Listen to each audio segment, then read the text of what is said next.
Okay, everybody. Good evening, everybody. My name is Tom Finnis, and I am one of the full-time staff members from Western Michigan University's College of Aviation. Thanks, everybody, for joining us tonight.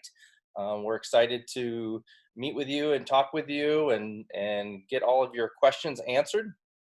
Um, we do have kind of a little format that we're going to follow this evening, where we're going to make a short little presentation, kind of go over some of the highlights of the program, some of the accolades of the program, and then what we will do is break with our illustrious guests here, which are the people with all the answers, and these are our actual students in our programs. So we have Matthew Wheatstock.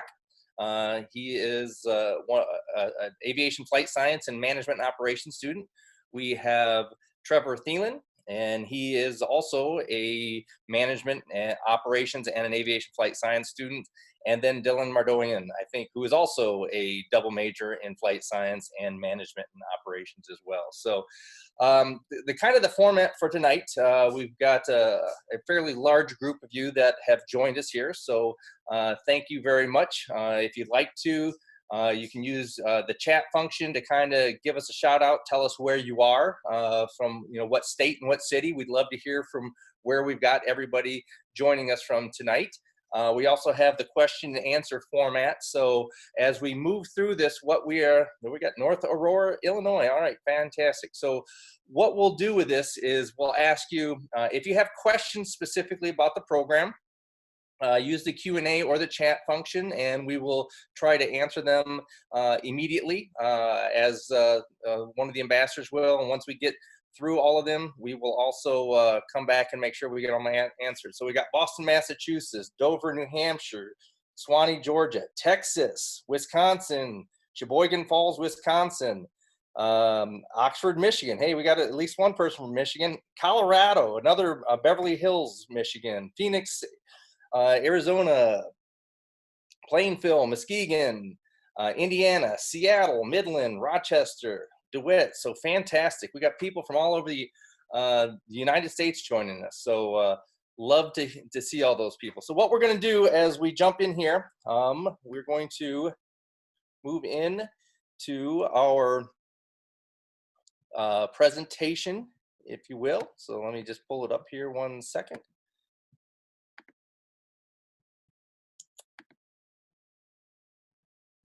All right. So as we kind of go through this, we're going to spend about 10-15 minutes about our program, if you will. And then, like I said, we'll jump into everybody's answers. So again, kind of welcome everybody to talking a little bit about Western Michigan University's College of Aviation. Kind of the agenda for tonight is after we get done with this, if you'd like to, I know we're all on Zoom right now, but we are also offering one-on-one individual Webex meetings.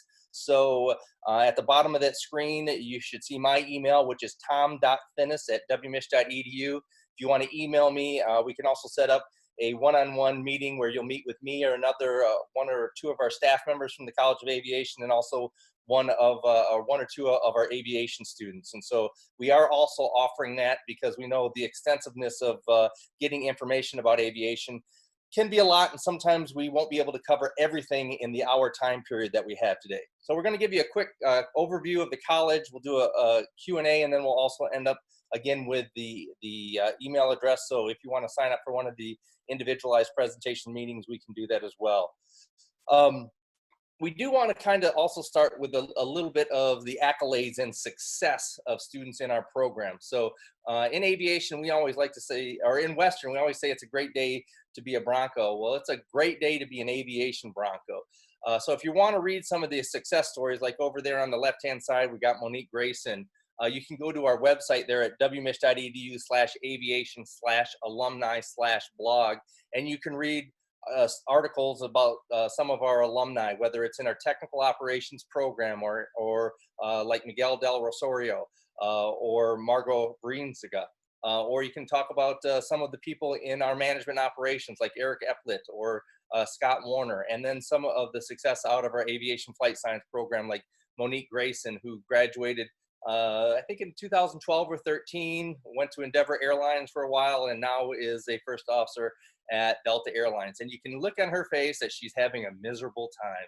No, she's actually having the time of her life. I mean, she's living the dream and living it all day, all the time. And I mean, that picture is actually was taken about a month ago when we're all in the craziness of the coronavirus world that we live in. But she's still loving what she's doing and what's going on. So, you know, we invite you to go check out that alumni blog. And, you know, we usually post a story up there about once a month or so. So looking at our degree programs, Western Michigan University actually has about 150 undergraduate degree programs, 3 of which are aviation. So our aviation flight science program is our professional pilot training program. Our aviation management operations is the program for people that want to get into the business side of aviation. And our aviation technical operations is people that want to build, maintain, fix, or repair the aircraft. Looking at some of the accolades of the program, Western Michigan University actually began teaching aviation back in 1939. So we're one of the older aviation programs in the country. There's a small legacy group of us that are part of what we call the legacy group of aviation programs, and Western Michigan University is part of that legacy group. Last year we celebrated 80 years of aviation education, which is a pretty substantial milestone. We have about 21,000 students at the university. About 1,150 of them are in our aviation program.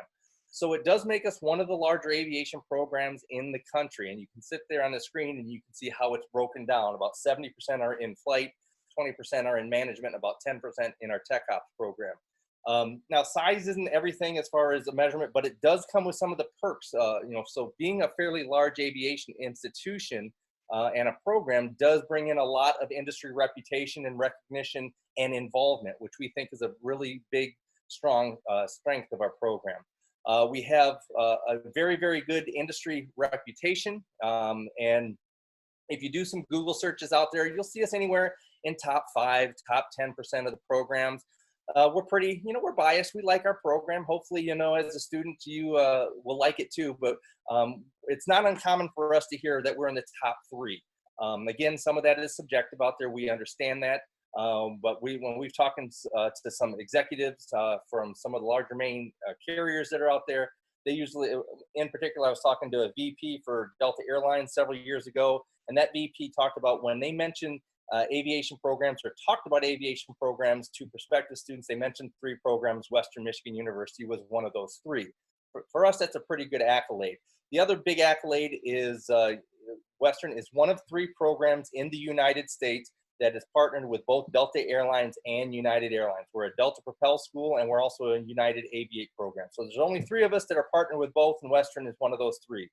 We do want people to realize that our students do kind of live in 2 different worlds. Our main campus is located in Kalamazoo, Michigan. So for all of our non-Michigan residents, I'll hold up my handy dandy map of Michigan.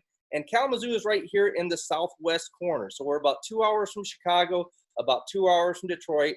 We're about an hour south of Grand Rapids. So we're relatively easy to get to. Our aviation campus is 18 miles to the east in Battle Creek.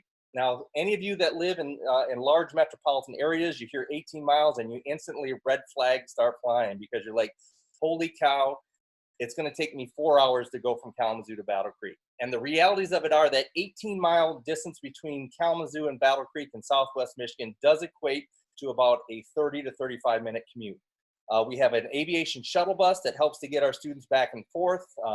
And it runs, we have 1 bus heading east, 1 bus heading west about every hour from 7 in the morning till 7 o'clock at night. So it is one way that students can actually work through and the transportation between the 2 areas. We do find that it is student transportation, so it doesn't meet the student needs 100% of the time. So we also find students will carpool, and some students will also find out that they having a car on campus is beneficial.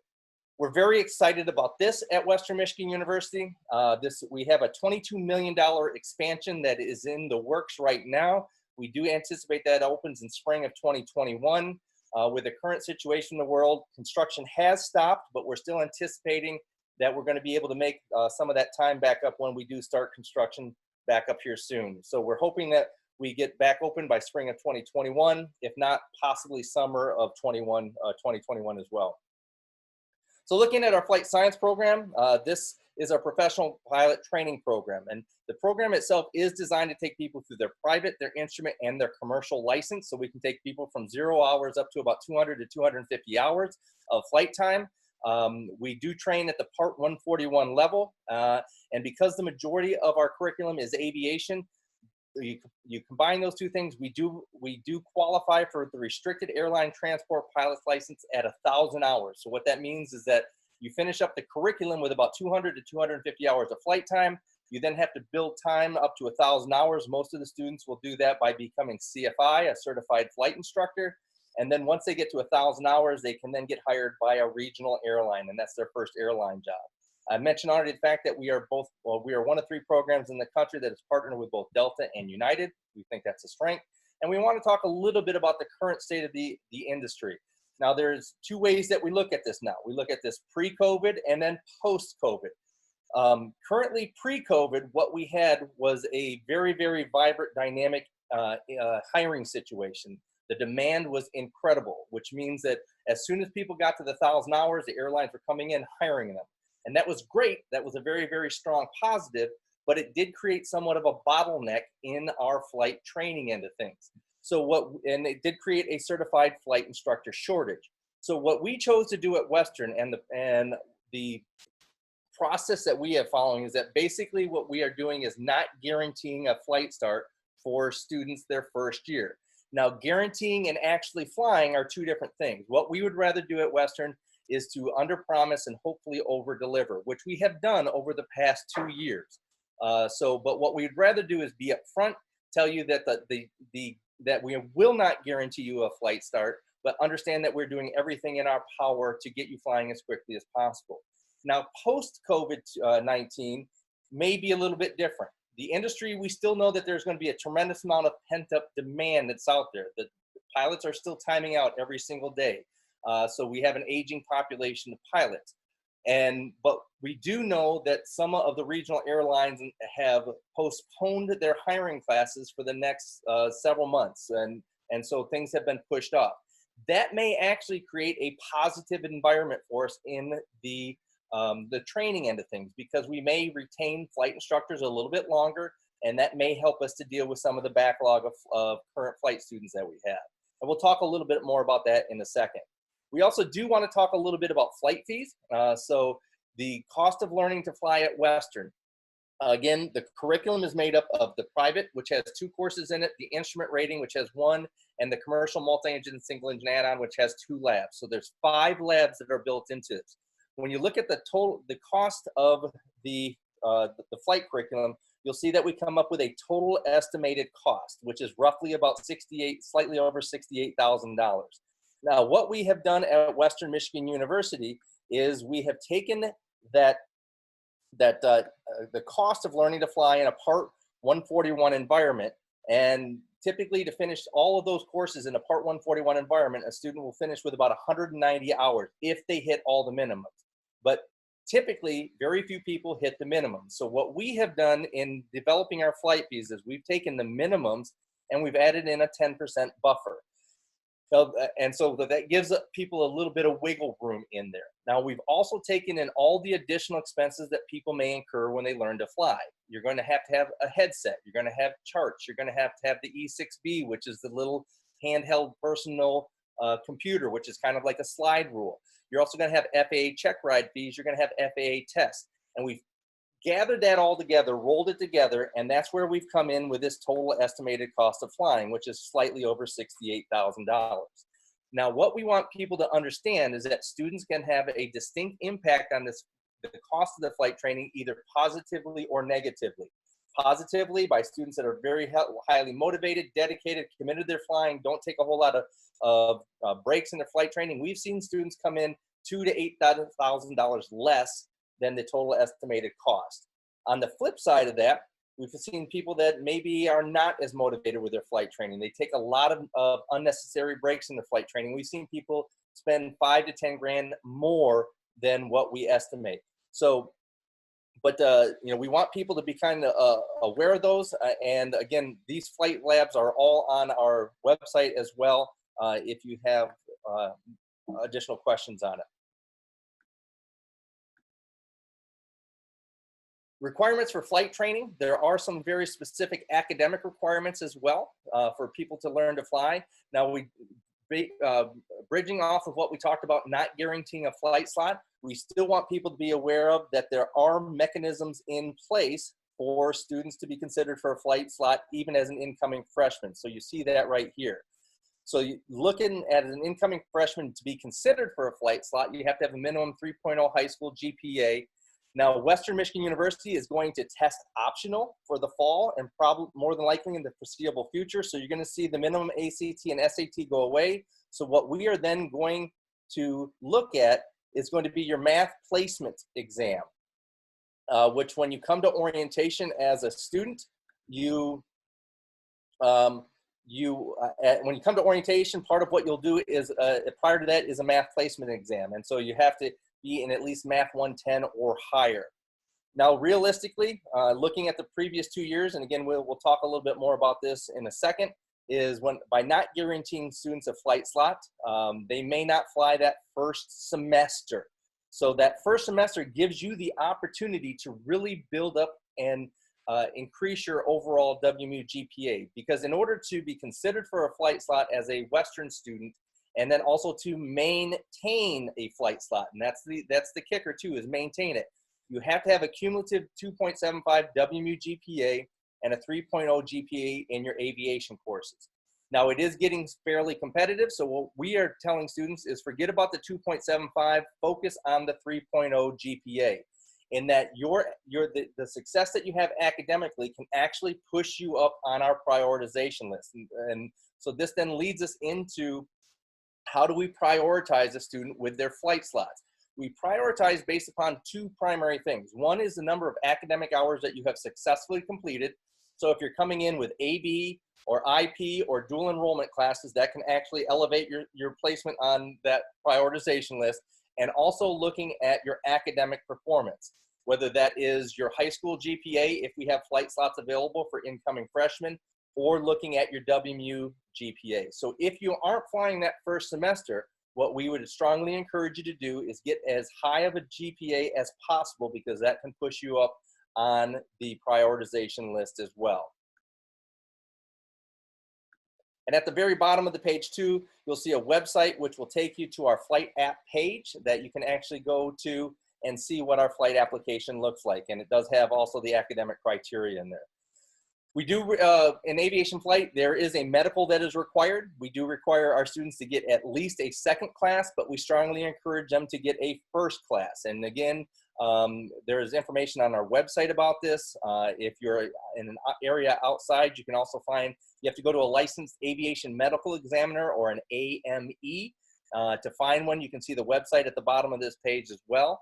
But again, we require a second, but we encourage you to get a first, because that first class medical is what is required in order to work for the airlines. And so we want to make sure it's kind of an insurance policy to start off with.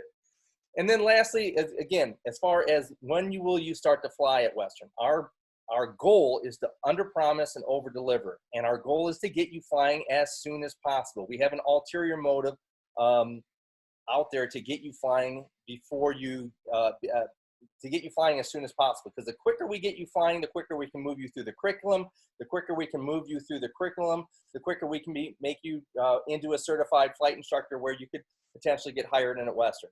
So what we have chosen to do is not to guarantee you a flight start during your first year, but we will encourage you to submit your flight application every single semester.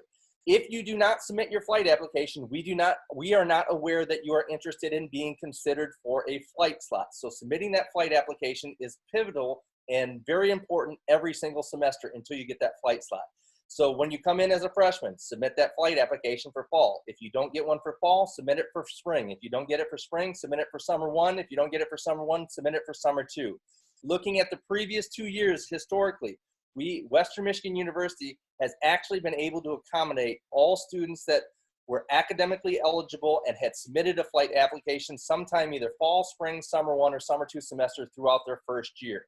So again, that is our mission, that we want to underpromise and overdeliver to you. We would rather do that than promise to you that, yeah, you'll start flying when you come to Western, and then you come to Western and you don't fly. All that's going to do is create a situation where you're not happy with us, and so we would rather, again, under promise and over deliver.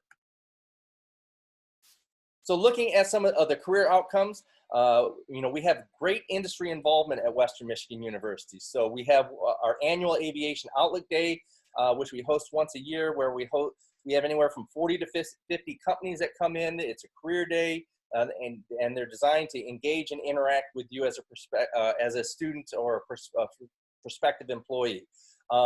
It is not also uncommon that we have companies there once a week or once every couple of weeks. Endeavor, SkyWest, Envoy, Air Wisconsin, you name it, the regional airlines are there. With the new signing with United Aviate, will be there on a regular basis. Delta has hosted Delta Propel Days. So there's lots of involvement from industry companies. We share the field with Duncan Aviation. So Duncan Aviation for Tech Ops students is also there very frequently. We have AAR Corp. So we've got a lot of industry involvement that is out there. You also look again at Aviate and Delta Propel. You go into and you do some of the searching on these programs. These are both great programs. These are accelerated pathway programs to go through a program like Western Michigan University, graduate, get into a regional airline, and get to a mainline company like United Airlines or Delta Airlines. These are the fastest pathway programs to get to a mainline carrier that is out there. Give you a little bit of background information, Delta Airlines 2.5 years ago vetted about 30 programs. They investigated us, they looked at us, and then they came in, and of those 30, they picked 7 initial programs. Of those 7, there was 8 locations because you had the 2 at Embry-Riddles, but Western Michigan University was one of the initial 7. There's now, I think, 11 or 12 schools that are Delta Propel programs. About 2 months ago, United Airlines came in and they launched the Aviate program, and they launched with 4 programs in the United States. So, and then if you look at how those 2 companies cross-pollinate together, you have 3 programs in the country that is both affiliated with Delta and United. Looking at our aviation management and operations program, again, this is kind of the business side of aviation that we have. So this program is really designed to get people to help to manage the assets in aviation, and the assets in aviation might be equipment, it might be people.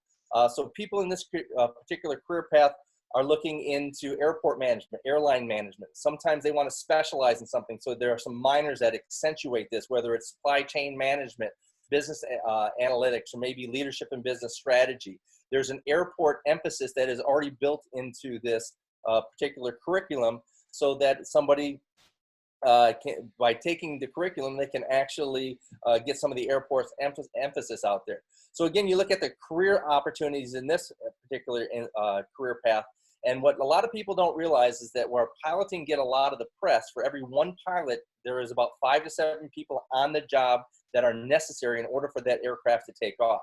And that could be like Oscar Nunez up in the course, who's actually the CEO of United Airlines. It could be in scheduling, it could be dispatch, it could be in logistics. It could be air traffic control. While we don't have an air traffic control class, some people use the aviation management operations to meet one of the requirements in order to help test in the FAA for air traffic control. But there are tons of possible careers out there: aircraft insurance, aircraft safety, going into the regulatory side, working maybe at the Federal Aviation Administration, going into human factors. A lot of different aspects that people can look into. Our aviation technical operations is really for people that want to build, maintain, fix, or repair the aircraft.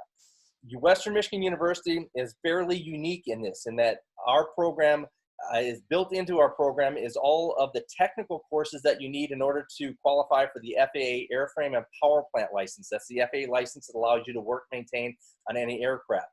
We are also unique in the fact that we offer it as a bachelor's degree program. So what this does is it provides you an opportunity, a growth opportunity. So, you become the master of your own destiny when it comes to aviation technical operations. If you want to be on the floor turning wrenches and things like that for several years, you can do that. But maybe 10 years, you want a little bit more. You want some of that personal career growth. By having that bachelor's degree, what it does is it allows you to ascend that corporate ladder. And it's not uncommon for our graduates out of the technical operations program to become project leaders, maintenance managers, and things like that. We have some career pathways opportunities in these. We're a Delta Tech Ops pathway program. We are also the first collegiate aviation program in the country to sign with AAR Corp. And AAR Corp is the largest maintenance repair overhaul company in the United States. They've got bases all over the United States and the worldwide. They do a lot of heavy checks on aircraft. They'll do overhauls, things like that. And they created a pathway program that allows somebody to come in and graduate and navigate through the process and to get all the way up to Eagle and to AAR and things like that. And they looked at the program that we have at Western, and they built their program based upon our curriculum. And a lot of that has to do with the extension that we offer in our aviation management and our aviation technical operations program. So, you know, kind of to sum up here real quick, and then we'll jump up into the Q&A and the panelist portions, a couple of other points. So, you know, some is the industry expertise. Looking at bottom right-hand corner, you've got our dean, who's Captain Dave Powell. Captain Powell is dean. He came to us just about 17, 18 years ago with a leadership team from United Airlines. And they came in and they wanted to accentuate and evolve aviation training and bring it out of the 20th century into the 21st century. So with that particular he wanted to create graduates that were industry ready, which is, you know, it's strange that the universities actually have to do that, but Dave wanted to bring that out there. So he is essentially the only former airline chief pilot that is running a collegiate program. Dave's background, he spent nearly 20 years in the Air Force. He spent nearly 20 years at United Airlines, where he was a pilot, he was a chief pilot, and he was a hiring manager at United Airlines before coming to Western. We mentioned that, a lot of industry involvement. You look at some of the innovative training and equipment behind me, you can see some of our aircraft. Our main workhorse is actually the Cirrus SR-20. And so we've got some of the most advanced aircraft and avionics in all of collegiate aviation, because the mission for us is to turn you into professional pilots that are, again, industry ready. Looking in the tech ops, we've just spent nearly about $500,000 in upgrades to our tech ops labs. So we've got some of the best in training and equipment out there in the industry. You also look at the cost of tuition. We've talked a little bit about flight training, but looking at the bigger picture, you also have to take into consideration room and board and also tuition. Now we have two different rates at Western. We've got our in-state rate for our students that live in Michigan, which is roughly, when you take tuition plus room and board, is about $23,000. Tuition for in-state is roughly about $13,000. About 2 years ago, Western Michigan University adopted a new out-of-state tuition rate, where our out-of-state rate is going to be 1.25 times whatever our in-state rate is. So our in-state rate is roughly at 13, so our out-of-state is roughly at about $16,000. So that's when you also couple in the room and board for out-of-state, so you're looking at about $26,000 for a year for an out-of-state student. You got to calculate both of those, multiply them by 4. That'll give you the cost of the degree. And then if you're in flight, you have to add in the extra cost for the flight training. A big chunk of change, we understand that. But when you look at the return on investment by coming to a place like Western Michigan University, you look at what United and Delta is stating, they're saying that people that come to a university program like Western, they participate in United or Delta, they become part of those programs. It equates to about a $10 to $18 million career for you. And so the investment that you're going to make in yourself has the ability to really pay you in dividends moving forward. We also have a lot of other things that you start looking at the student life, and in particular, we have our Aviation House. So Western has some in our residence halls. We have a lot of choices to make. In particular, we do offer what we call our living learning communities, and in those living learning communities, one of them is our Aviation House. About 60 to 80% of our new students, aviation students, choose to live in the Aviation House. It's a great way to network, make friends, built-in study buddies, all sorts of things. We have some of our learning community assistants that are also there, like you see Helen and Cody, and they're designed to put on programming, help you with some of the classes, things like that. It's not required to live there, but it's a neat option. You also have a lot of student organizations. Now, the university itself has over 400 student organizations, anything from Western Student Association to the Democratic Student Association, the Republican Student Association, You have humans versus zombies, so you can go out and shoot Nerf guns with each other. You have water skiing club, bass fishing club, all of these things that you can do to accentuate experience that you have.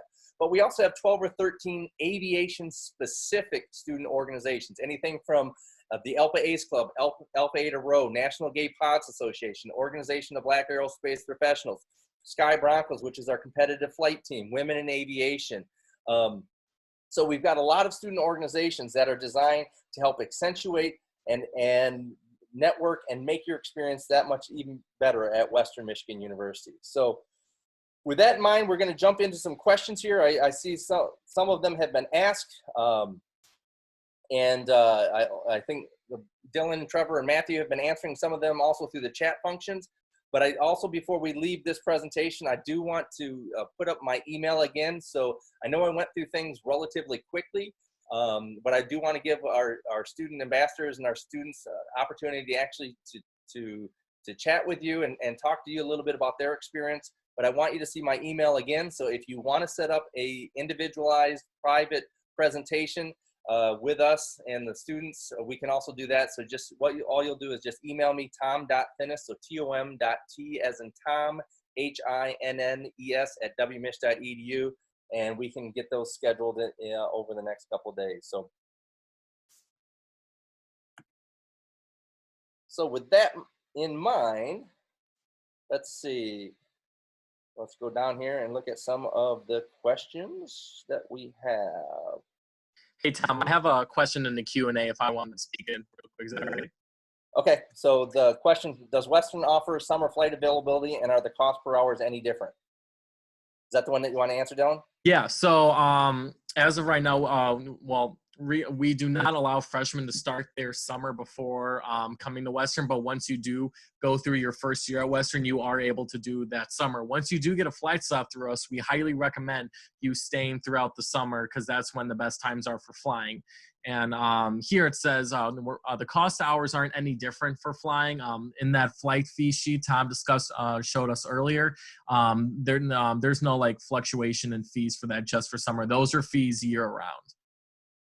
Okay, and we had a question of how much money do you have to put down to start? So I know, Trevor, you answered, but if you just want to kind of also jump into that and answer that to the entire group to make sure everybody's seeing that. Yeah, so flight fees are charged as you progress through the program. So once you get enrolled into the private pilot course, that's when the flight fee will be charged for that course. Once you get enrolled into the instrument course, that's when they charge the fee. So if you aren't flying during your freshman year, none of the fees will be charged to your account for that first year. Also, with those flight fees, I think Tom mentioned it during the presentation, they are charged to your tuition bill. So anything that will pay for tuition will also pay for the flight fees, such as scholarships, student loans, federal aid, anything like that, but it won't be billed until you begin the actual flight course. All right, we had a question too. Does having a private pilot's license push you up on the flight slot list? Matthew, you want to answer this one? So having your private pilot's license is definitely helpful coming into Western, but by no way is it required, I should point out. Additionally, having your private pilot's license doesn't necessarily move you up a whole lot on that list. What we specifically look for the most is going to be your GPA and your credit hours. Having a private pilot's license only really gives you a slight bump. It's more important at this point to focus on your academics in order to get flying as soon as possible. And if you're a senior out there and you're thinking about doing it between now and the start of the fall semester, our basic question or answer to that question is don't do it. You don't have enough time. It's going to be very challenging for you to do that. If you're a junior, that's a different story. We've got about, you've got about a year and a half before you'd be looking at college, at starting a college. Why not? If you have that time, if you're a sophomore or junior, certainly that wouldn't be a time. But if you're a senior, you're going to be trying to jam too much between now and the start of the university. I got a question about Air Force ROTC if I want to talk about that real quick. Yeah, so we do have options for them. The Air Force is called the Air Force ROTC, and there's also Army ROTC. What's pretty cool about that is that it's a good pathway for you if you want to go for the Air Force route for flying. So how it is that you can talk to your advisor once you get to WMU, and we have two really great advisors that can help you out with this. They'll help you set up in DegreeWorks on your account so that you will have that Air Force ROTC under your name. And what happens is that you get like a uniform and everything, well, a polo shirt and black slacks, and you go up to Michigan State University every Thursday. There, you work on what's called Leadership Lab, is what it's called. You kind of work on like leadership attributes of military men and stuff like that. Also, throughout the week, twice or three times a week, I believe, they have personal training, which is called PT. Really early in the mornings. I believe it's 6 o'clock in the morning to 8, something like that, in our recreation center, student recreation center. And there you would work on just physical attributes for becoming an Air Force pilot. Later on down the road, you can, towards your, I believe, after your sophomore year, the summer after your sophomore year, going into your junior year, there is field training that you do for a couple weeks with the Air Force, and that kind of helps you out, just like in the field training, survival techniques, stuff like that. And then after graduation, I'm not quite sure about the kind of circumstances about becoming a pilot, but I know there's flight slot applications for becoming a pilot if you want to get a flight slot for the Air Force to become a pilot. We had a question about where do you get the flight application. So looking at sharing the screen again, if you go to our homepage, again, wmich.edu/aviation, scroll down, and you can see academics. You'll see aviation flight science. And then underneath that, one, you'll see the FAA medical requirements, and two, you'll see the initial flight training requirements. If you go to that, it talks a lot about the academic requirements necessary for flying, the FAA medical certificate, and then at the very bottom, you'll see the various applications. So 2020 fall, that will actually open for June 1st, and it will close on July 1st. And then you'll see the various deadlines for all the different applications. Tom, we have a question that I've seen a few times, and I think you're probably the best person to answer this. The question is there any consideration of postponing the deadline for coming in with your private pilot license due to COVID-19 as due to the flight schools being temporarily closed? And as of right now, the answer to that is no. We're going to stick to our deadlines for fall enrollment for the application coming in before June or July 1st. What I would suggest that you do if you are working on your private and it doesn't look like that you're going to get done, then just forget about that July 1st deadline. Continue working on it and make sure that you have it done before the start of the university start. One of the biggest challenges that we see with some of our students that come in with their private, if they get, say, 3/4 of the way done working through their private, and they come to the university, and then they're trying to navigate finishing up their private pilot's license back home, and then the transportation between college and home, trying to figure it out, and then what should take another 3 to 4 weeks to finish up ends up taking them 4 to 5 to 6 months. It becomes very, very challenging for them. Now, if you miss the deadline for the fall application, then what you would do is just continue working on it. Now, what that would then mean is that let's say that you get it done by the end of July, at that point, then update your record with us. What it will do is we will then take your application as non-complete, and we will move it up to complete. But you'll be put on the lowest part of the prioritization. But if we have additional flight instructors, if we have spots, there could be a possibility of you getting in there. So as of right now, we don't see any kind of change in that deadline, and I wouldn't count on it. So hopefully that answers that question.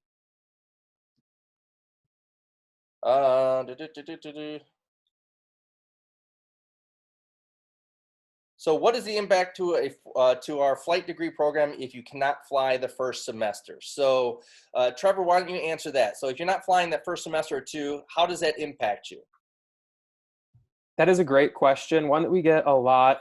But I always like to emphasize to people that we don't anticipate the delay in beginning flight training to affect your graduation timeline at all. Flight training typically only takes about 2 to 2.5 years. And if you're staying over the summers to do flight training, that can also shorten that time frame. So even if you begin flight training during your sophomore year, theoretically, if you stay over the summers, you should be able to complete that by the end of your junior year. Which then still gives you an opportunity to potentially even be a CFI for the last year of your time at Western. There was a question that was, with the math placement test, how are we going to do it with orientation being virtual? And that is a great question. So let me go ahead and share this. So if you go to wmich.edu/math/placement, this will talk a little bit about the placement assessment. We are doing what is called ALEX, which is the Assessment and Learning Knowledge Spaces. This is not necessarily a test, it's an assessment. It's going to tell what your capabilities are. Now, the beautiful part about this assessment is that you can take it multiple times. So you can take it once and it'll assess and say, well, you're strong here, but you have a weakness here. Take these learning modules, and then we've seen people that have taken the assessment a couple times and they've actually moved up 2 or 3 different placements at Western. And so this test is also going to be, it's going to be issued and given to you virtually. So you're going to just watch your GoWMU or your WMich EDU accounts, and once you get signed up for orientation, part of the process, one of them will be talking about ALEX and taking this assessment. Tom, we've seen a few questions in the Q&A talking about iPads and electronic flight bags. So if you don't mind, I can go ahead and answer that question. Have a way. Good. So for all of you that are asking that question, we typically use iPads. The app that we use is called ForeFlight, and that is only available for Apple products. We try to standardize our electronic flight bag that we use in the air, because that way the students and the instructors are using the same type of software, and it makes it easier for them to learn and teach with that software. So we do recommend iPad. Any specific type of iPad is up to you. If you go to the ForeFlight website, they do have a list of recommended iPads that work best with their software.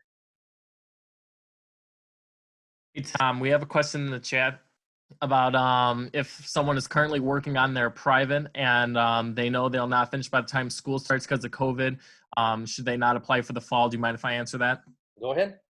Yeah, so kind of with any case like that, if you don't think you're going to finish your private before the fall, I think depending on how deep you are into private, like if you just started out midway through, something like that, I would just wait off until coming to Western and not finishing your private wherever your school is. But if you're really close to that deadline, like if you're close to that, a couple lessons before you check ride, then I believe that's kind of like of a case-by-case basis. If you do want to stay with your current flight school and kind of like go back and forth between home and fly, even though that is going to be a lot on your plate, or if you want to completely stop and wait till you come to Western. So we had one from Robert Grimm. What does instruction look like for in the fall? Are all aviation labs going to be canceled?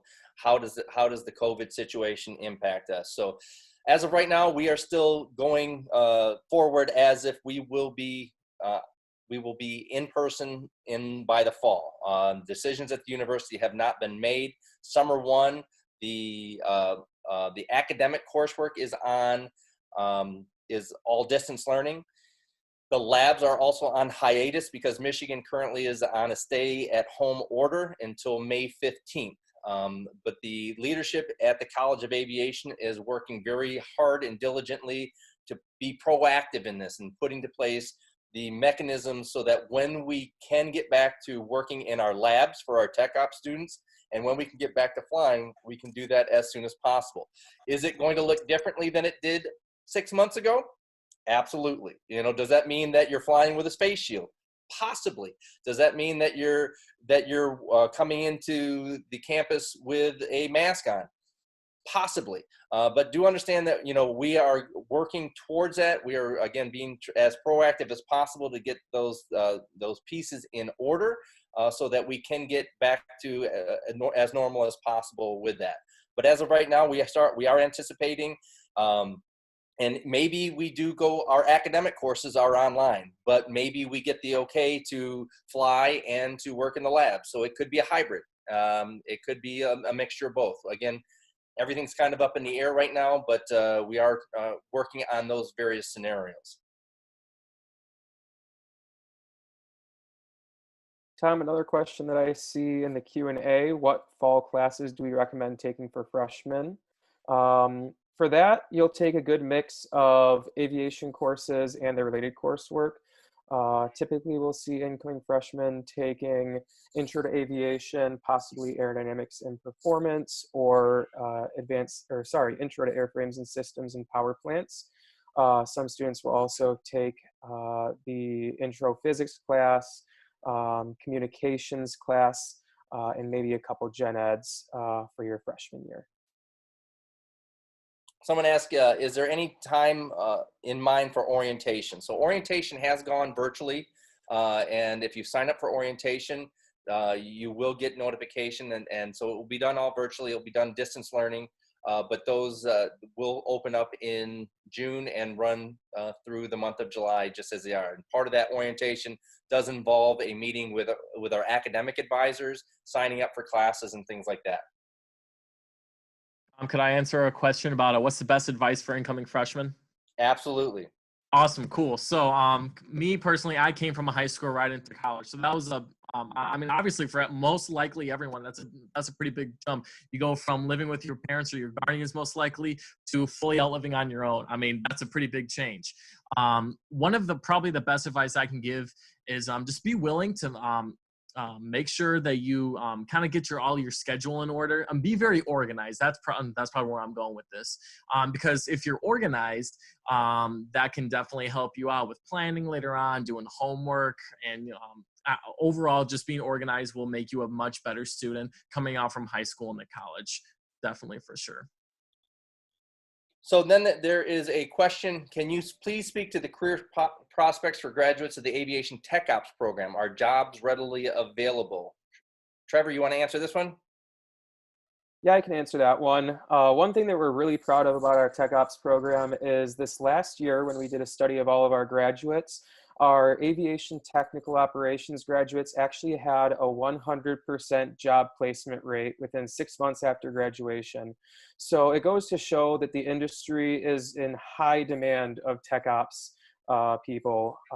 We have partnerships with AAR through their Eagle Pathway program. That's a great opportunity for students. They are the largest maintenance, repair, and overhaul facility in the nation. We also have partnerships with Delta Tech Ops as well. So there are quite a few options. I know people that have gone to the regional airlines and work maintenance there. I know people that are in the manufacturing side. One aviation ambassador with GE Aviation. And he's building engines over with GE. So there's a lot of options for the tech ops students, and they're in a very high demand right now. And so we've had 100% job placement for our tech ops students the last 2 years, and in our flight science, this previous year was 100%. So then we have a question, what is WMU Aviation proud to say it does better than other schools of aviation, and what makes it stand out to be the best choice? So Matthew, how about you answer this one? So one thing that the College of Aviation has at Western Michigan University is, of course, we are one of only 3 schools to be partnered with both United, Aviate, and Delta Propel. That definitely alone helps push us above most flight schools. The other thing I can say is at Western, you get a truly personalized experience. The faculty, the staff, the professors, everyone is working so hard to make sure that you succeed. Western is a really friendly campus. You're going to make a lot of friends there, a lot of great industry connections that you won't make at other major universities.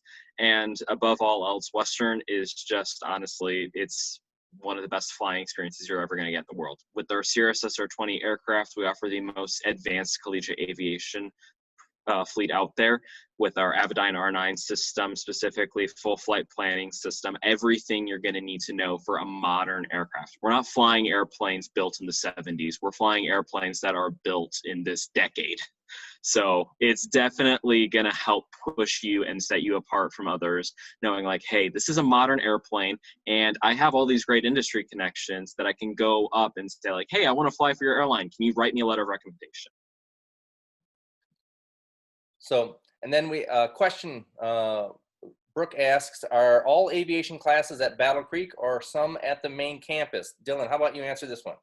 Yeah, so with the new building coming out with our new Aviation Education Center, hopefully planning to be occupied in spring of 2021, we hope to be a lot of those classes coming out to the airport. But you're still going to have like some classes like those gen eds, the different essential studies gen eds. You're going to see those on main campus.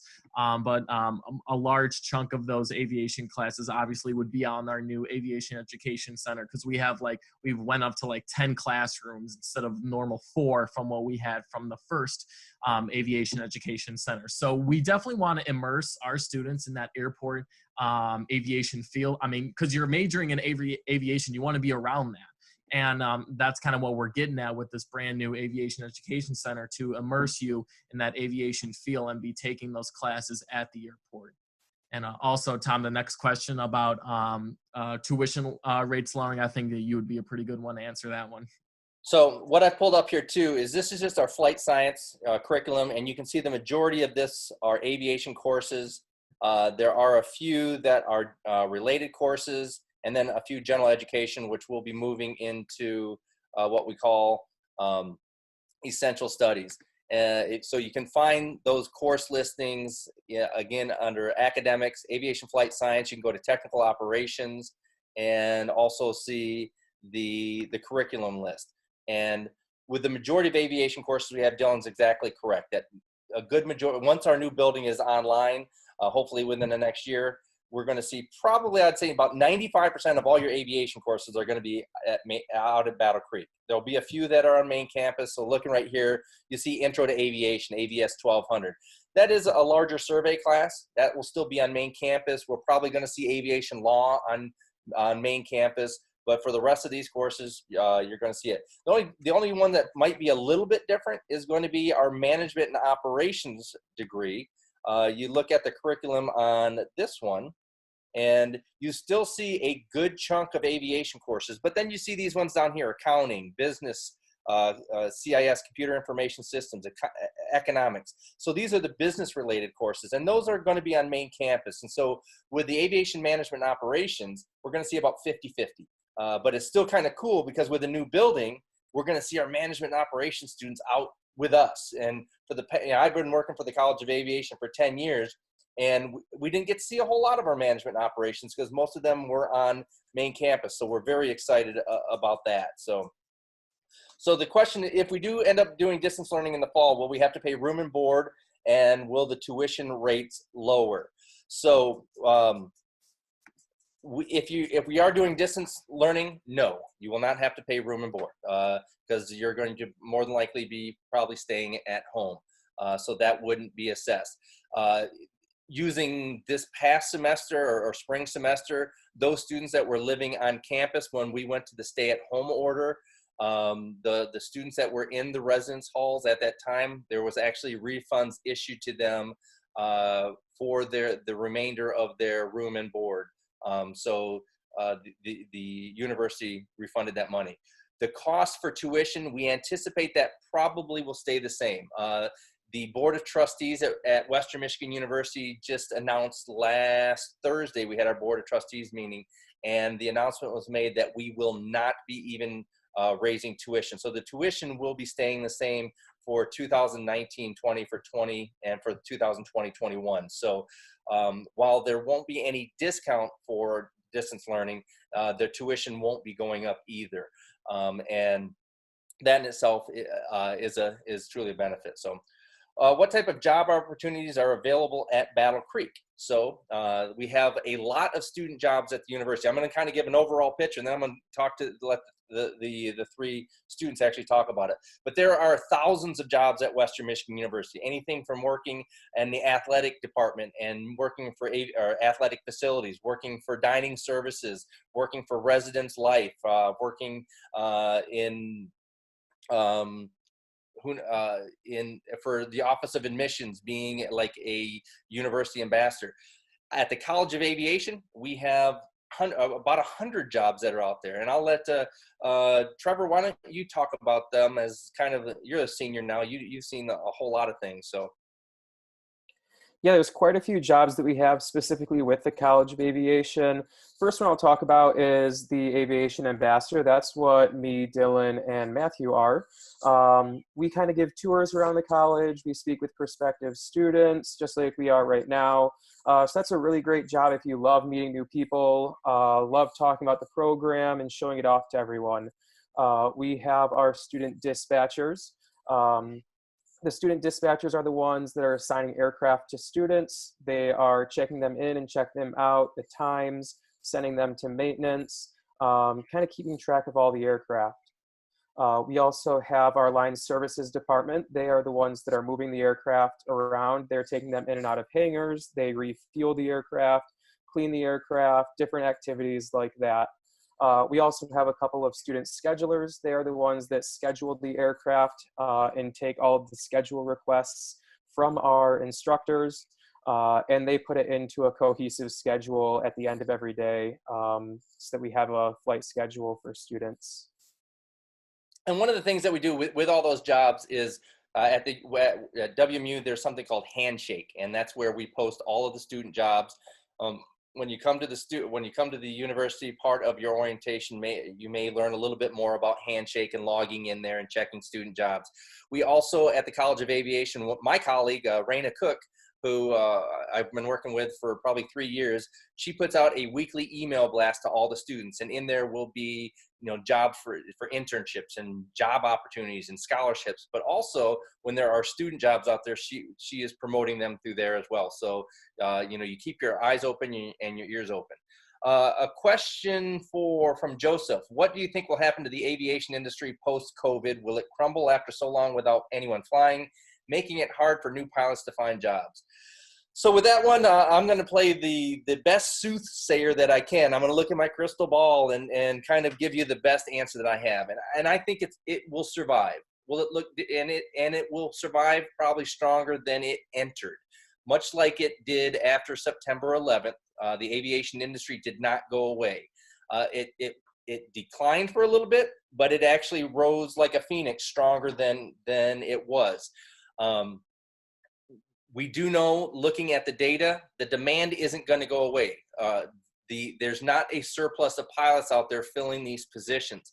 The surplus of pilots was being filled by new students or newly minted CFIs that were building 1,000 hours.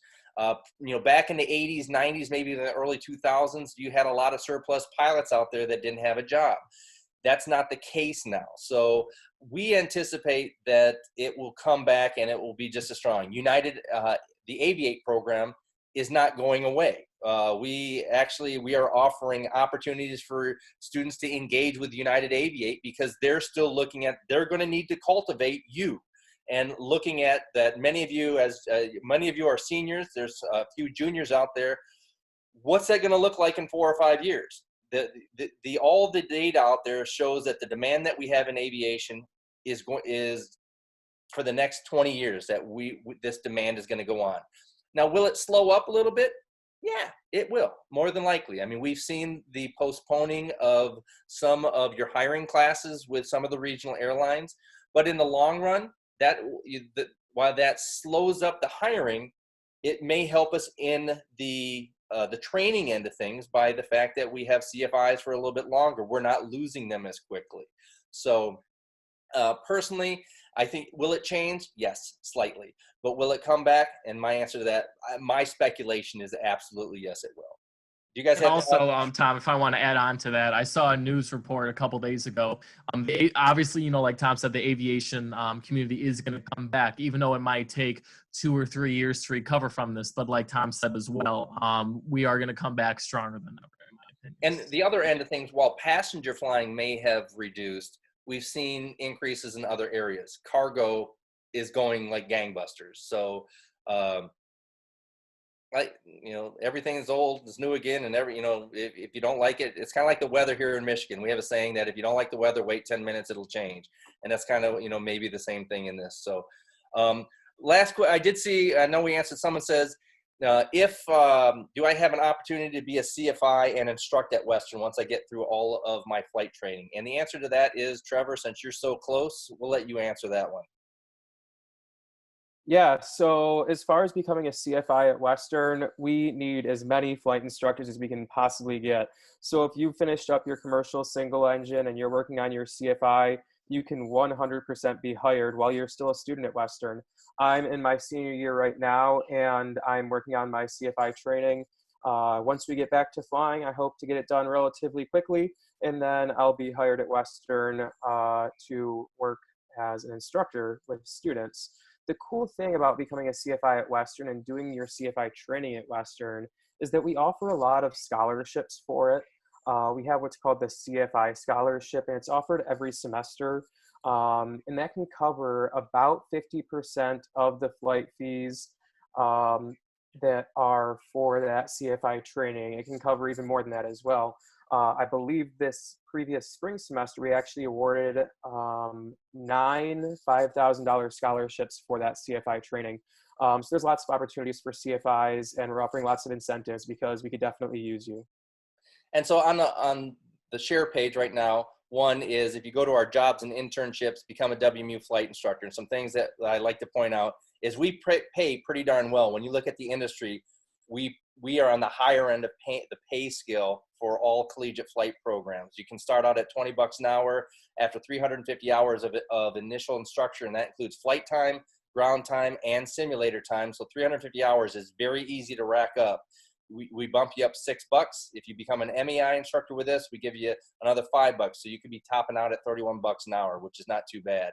And then also, Trevor mentioned the scholarships. And if you go to the scholarships, the certified flight instructor scholarship is right there. The other thing I want to point out is just the scholarship page in general. Our scholarship blog is where we promote and post various kinds of scholarships. I mentioned my colleague, Raina Cook. There she is, all over the place.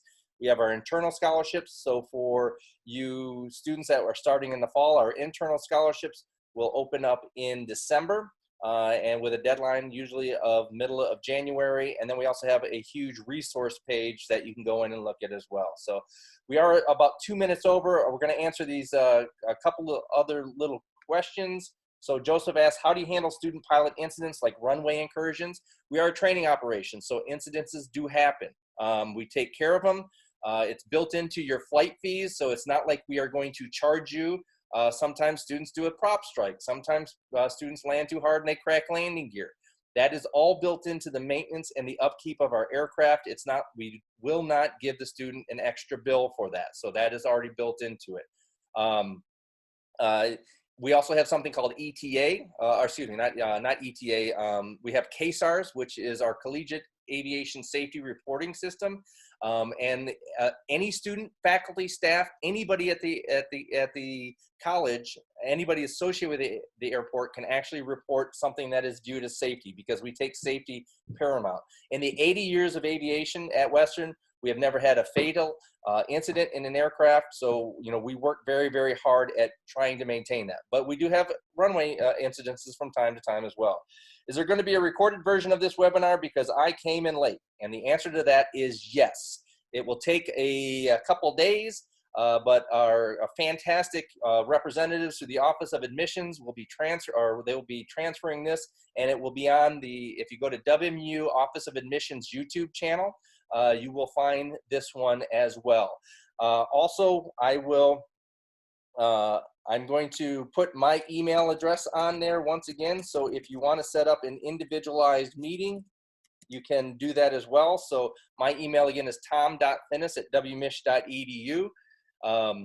And we can also set up an individualized Webex appointment and we can do a deeper dive. I think Matthew and Trevor and Dylan and I, we've spent 2.5 hours with people on these before, and we're more than happy to take that dive with you as well if you want. So anyway, I know it's about 8:04. We're a little past the deadline. So feel free to email me your questions too if you want. I know Dylan just put his email up there as well. It looks like there's Matthew's, and then I think Trevor is sending his up there as well. So, but again, if you have a question for me, my email tom.finnes, tom.t as in Tom, HINNES @wmich.edu. I'm not going to spell out Matthews and Trevor's and Dylan's all the time. So if you have a question for this and you're watching the recorded version, just email me and I will get them the question for you as well. So thank you all very, very much. Have a great evening. We look forward to seeing you in the fall or sometime in the future. It's a great day to be a Bronco. It's a great day to be thinking about aviation at Western Michigan University. Take care, everybody.